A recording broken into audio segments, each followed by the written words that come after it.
Nuance with Nikki, the nitty gritty, even if it's shitty. You may feel tired of hearing Chidima drama. Now, I said that I will stop talking about this Chidima drama months ago because I'm tired. Hey, 5 months in and out of drama. Continuous drama. I said I'm not going to talk about it and I let it go. I was happy when Chidima placed first runner-up because she made it so far. She performed very well. I have to give her props. She did very, very well. And I was really looking... So maybe you're exhausted and maybe you'd be relieved to hear that the case is dropped. Who made this claim? When was it made? And how true is it? I invite you to look at the story from a different angle. I challenge you to reconsider the South Africans that you've seen as these racist xenophobes. Perhaps you've been confused. Why would Black South Africans act like this? Perhaps you find it frustrating and surprising. Perhaps you see people as bullies. I'm going to invite you to consider what lies beneath the surface. What drives people to act like this? This is Nuance with Nikki, the nitty gritty, even if it's shitty. Welcome to an uncomfortable conversation. You're all welcome here. Let's dive in. The following is a clip from a recent video of mine.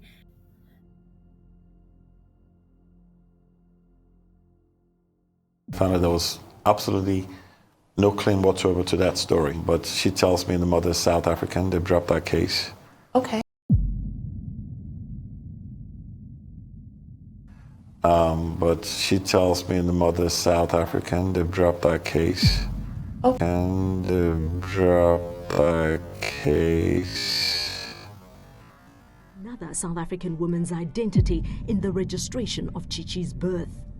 The Hawks have since taken over the investigation. They've investigated and the mother is South African. Prima facie reasons exist to believe that fraud and identity theft may have been committed by the person recorded in Home Affairs records as Chidima Adetshina's mother, an innocent South African mother whose identity may have been stolen as part of the alleged fraud, suffered as a result because she could not register her child.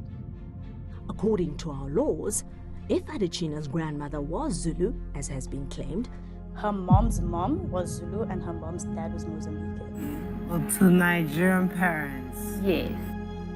So they asked like, okay, so both of your parents are Nigerian? You said yes. But it was kind of like a known fact that your mom is from Mozambique, your dad is Nigerian. Africa. This actually contradicts everything that we know about her citizenship from the beginning of this citizenship saga, guys. Yes, because from the beginning of this saga, we've known that her father was Nigerian and her mother was half Mozambican and half South African. And it was through her mom that she got her South African citizenship. And it's not a secret that even on Instagram, the Instagram that you had when you were on Crown Chasers, months ago before you removed it, there was a Nigerian and a Mozambique flag. There's nothing to be ashamed of.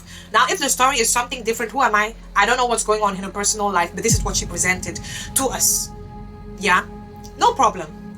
So then it's like, okay, my mom is South African. Okay. Again, inconsistency. I think that's why people are like a bit irritated. Her mom is Mozambican with Zulu roots. It's really, really hard. I think, I don't think it was best for you to do any interviews. If you don't have a PR person, yeah, please don't do any interviews. Yeah, because the thing is, it's like, you go to this interview, then I'm seeing that there are inconsistencies. Yeah, everybody sees there's inconsistencies, and I'm not going to lie, you give people a reason to talk again. And they dropped that case. An innocent South African mother whose identity may have been stolen as part of the alleged fraud committed by Adetshina's mother suffered as a result because she could not register her child. She asked the Home Affairs officials how something like this could happen. So that maybe ngengalahli ID, maybe nabantu bathathe ID yami bayenza ama certificate lawo. We are saying that Adetshina could not have participated in the alleged unlawful actions of her mother as she was an infant at the time when the activities took place in 2001. But khona umuntu ovelayo beside wena. Ngathi how come khona umuntu ovelayo ngoba mina ngakalahli. But khona umuntu It's estimated that every 2 seconds someone's identity is stolen, and many have no idea how their information ends up in the wrong hands.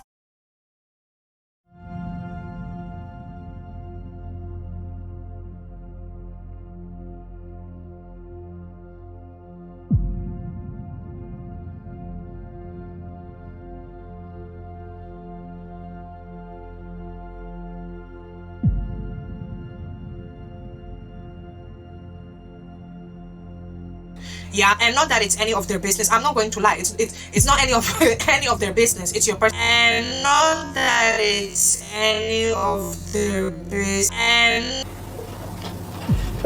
the department has identified officials who registered the birth at the Home Affairs Office in Johannesburg. The department is investigating 2 other officials who may have been involved in the alleged fraudulent scheme.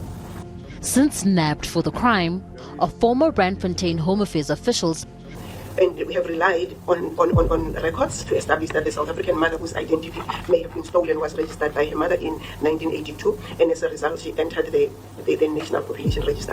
Her birth was registered in Tshwane, and in 1995 she applied for an ID. 3 months after she applied for the ID, she returned to Home Affairs to collect the ID.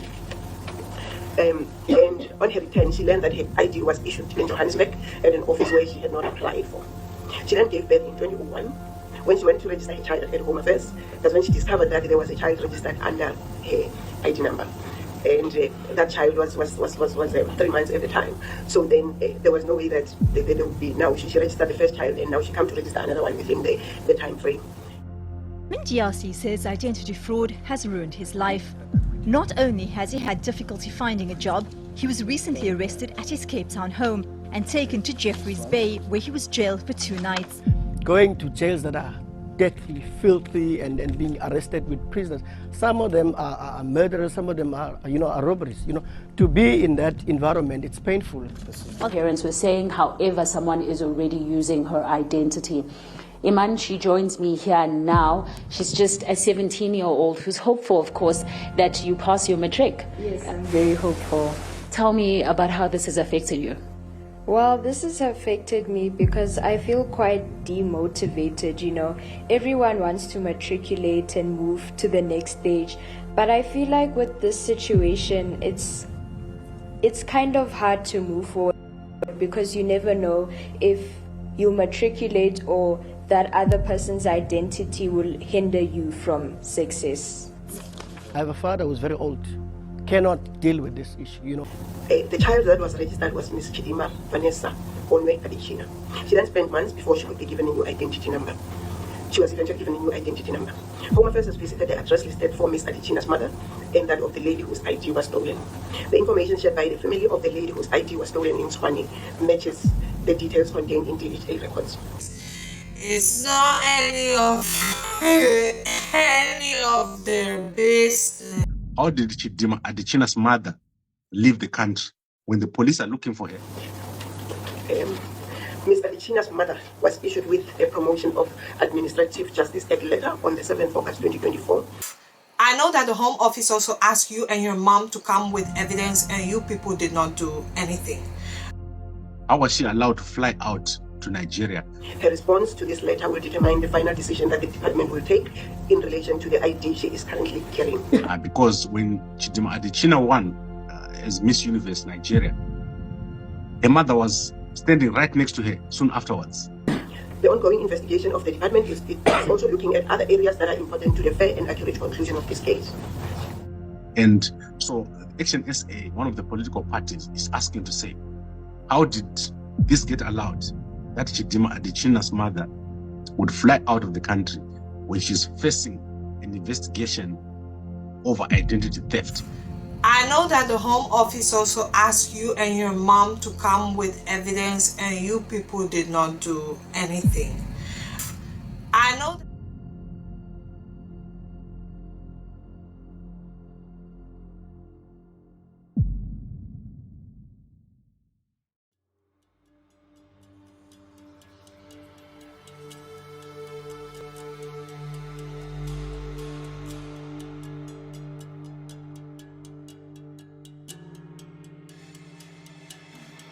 How are you a South African? I was born in South Africa.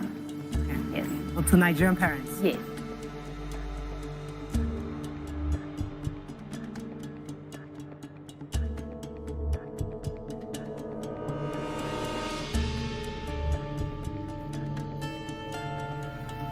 This man was reported dead due to identity theft.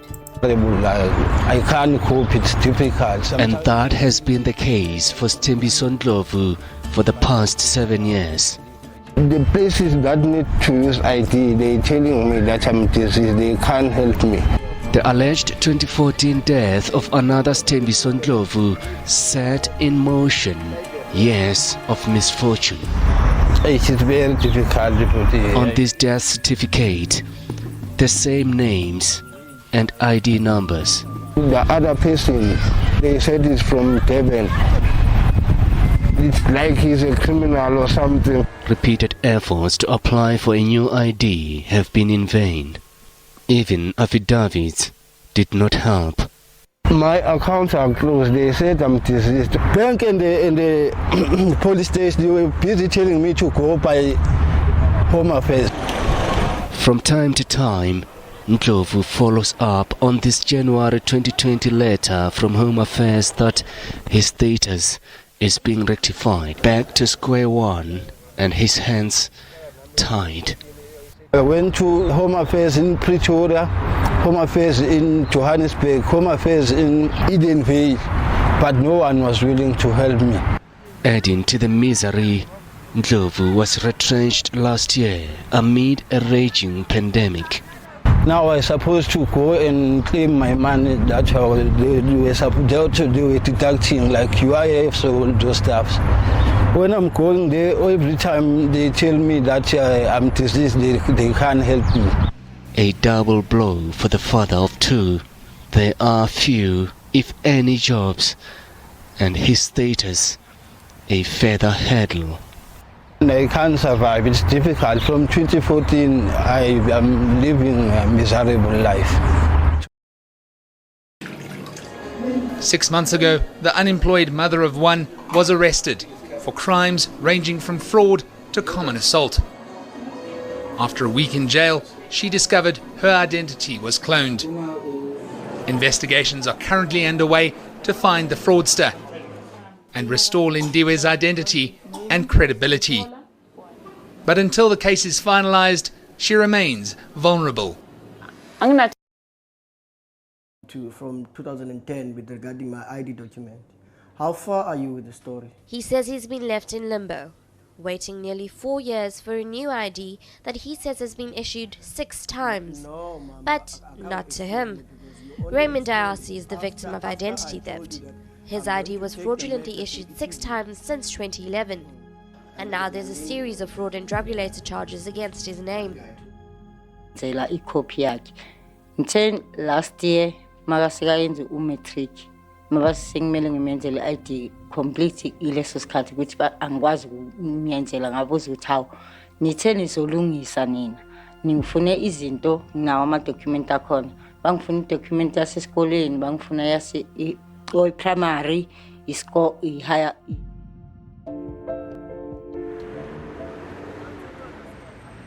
Despite efforts to curb them, ID scams are rife. They've ruined many people's lives. One of them was 39-year-old Zama Mthethwa, a Johannesburg mother. It took her over a year to sort out the mess. In 2011, she was pickpocketed in downtown Johannesburg. Mangifika endlini nami ngiyayikhuthuza ngiyayisesha naye ngiyamsesha ayikho ID. To her horror, when she went to apply for a new ID sometime later, she discovered that on the Home Affairs computer system, she was married. Her surname was now Diallo. Taylor yakhona yangitshela ukuthi mina ngishadile ngo-2009 akho ID engizoyithola angihambe ngiyodivorce ngascreama mina ngakhala ngoba ngangingazi ukuthi ngishadile. Confused, she applied for her ID at another Home Affairs, this time in Orlando, hoping that there'd been a mistake. When she got her new ID, it still showed that she was married. The problem, had not gone away. They even showed her a copy of the marriage certificate. Her so-called husband was a foreigner. Bathi bona uvela lapha nesignature yami. Home Affairs even accused her of marrying for money, a common practice apparently, to enable foreigners to get South African citizenship. When she tried to sort out the mess, she was given the runaround. And once, when she went to collect UIF, she was told the name on her ID did not correspond to their records, and so she went home empty-handed. Kwathiwa ngilethe original ID engaregister ngayo kuzo zonke indawo. Zama went into a depression, lost weight, started getting migraines. Ngathi ngahlala ngilele mangilambile ngiphuza amanzi. Angisanalo nothando lomsebenzi. Ngifisa ukufa.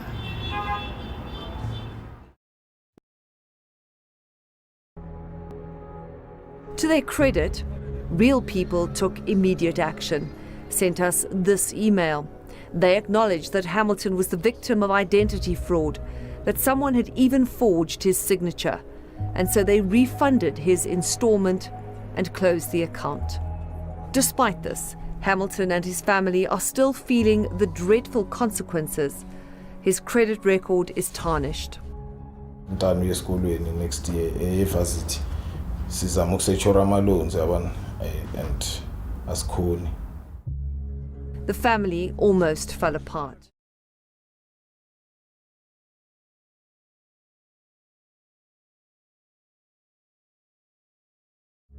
The family almost fell apart. Honestly mazile mfethu. Ngoba bekungasekho right yabo.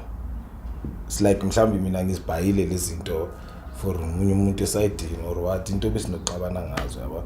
Nami bengathembi yabo ngoba mangihleli ngiyasho ngithi mhlambi lo mama uthathile ama documents yabo hamba ethenga izinto like bekuyinto enjalo until we went to these shops.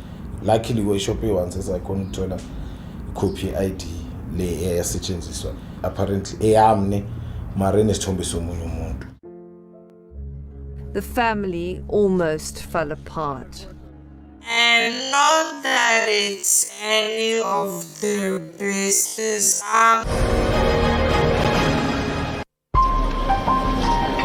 It's estimated that every 2 seconds someone's identity is stolen, and many have no idea how their information ends up in the wrong hands. Sophisticated. This week's special assignment exposes how ID fraud syndicates operate, leaving you with thousands of rands in debt.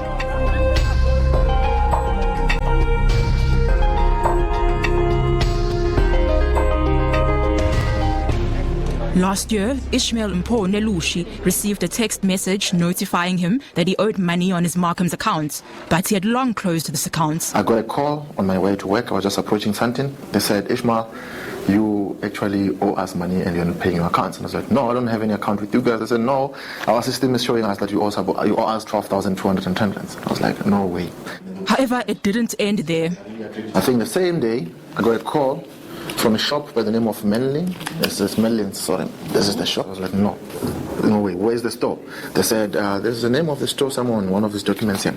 I said, yeah, Gateway Mall, something like that. I said, no, I don't know where that is. They said, no, it's in Durban. I said, no, I'm in Johannesburg. They said, okay, fine, we'll get back to you. And then I tried to show you. Worried, he decided to check his credit profile and discovered several more accounts that had been fraudulently opened in his name. I went in there and I realized that I owe Vodacom, and then I owe Telkom, I owe TFG, I owe Melons. I was like, no way, I don't know these things. The fraudulent, the pay slips. This is the ID copy he used. This is not me. Ishmael was the victim of identity theft, even though he had never lost his ID documents. Okay, this is the...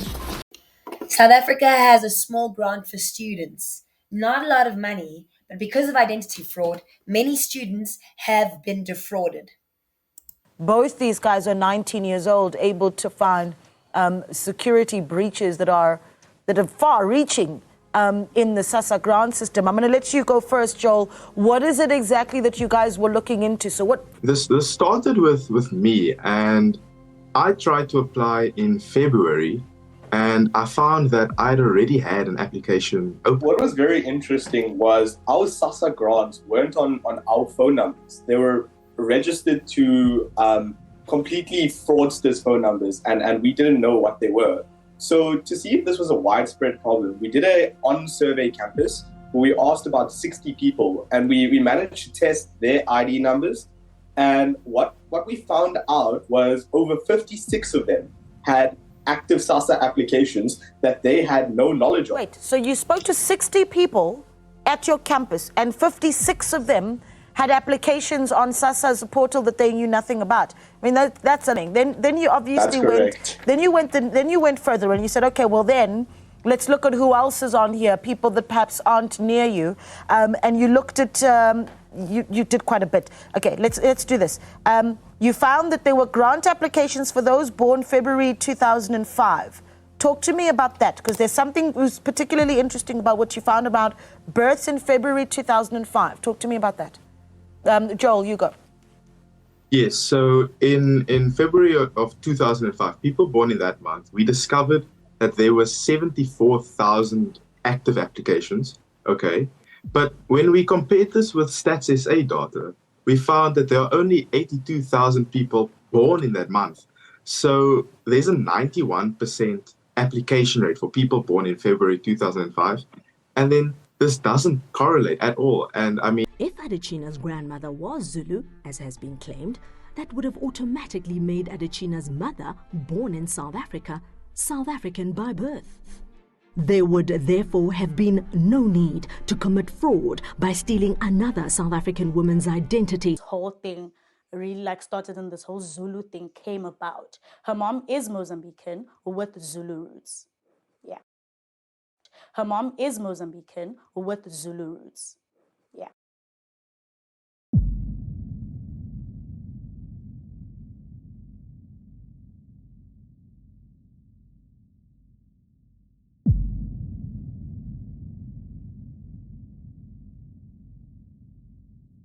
How did this get allowed? How did this get allowed?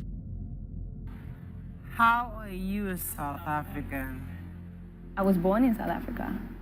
Yes. Or to Nigerian parents? Yes. But the principle right now that we're applying is that you get your citizenship by blood, which means one of your parents must have been a South African citizen. Grandmother was Zulu, as has been claimed, that would have automatically made Adetshina's mother, born in South Africa, South African by birth.